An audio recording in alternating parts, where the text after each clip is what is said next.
a complex history of both exclusion and inclusion. The experience set sail from Guangzhou, China in the mid-1800s, where junks of all sizes carried both freight and passengers. There was a desire to do business with China. There are echoes to today's situation as well, right? But it wasn't until large numbers of Chinese came to the U.S. that you really began to see the exclusionary aspects of our history. Thousands of Chinese helped build the Transcontinental Railroad, yet no Chinese workers appeared in the photo celebrating the historic completion.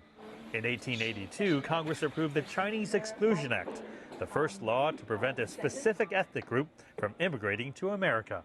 Whoa, we could take these words right out of today's political climate and put it back there. As frightening and as horrifying as that is, I've read comments by, for instance, Stanford, and I'm thinking, gosh, this sounds really familiar, doesn't it? What are your names? As part of the exhibit, an actual immigration hearing from 1911 has been recreated. You can hear 19-year-old Zhang Zhong being interrogated and trying to prove through a complicated and bureaucratic process that he meets the criteria for entry into the United States. These are what the barracks were like for both immigrant women and men in detention. Each person was just a number waiting for a hearing.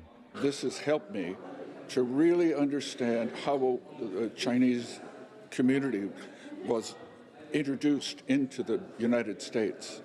The Chinese Historical Society of America also recovered previously lost paintings from San Francisco artist Jake Lee depicting Chinatown life. And there's a graphic novel detailing the story of the Pangs, a typical Chinese American family from New York.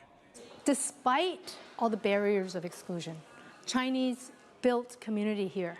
They started Chinatowns. They built small communities. The remainder of the exhibition shows how Chinese participated at every level of American society. The exhibit will be a permanent one, though curators hope to add new items and stories in the future to continue to capture the full Chinese American experience. Mark New, CCTV, San Francisco.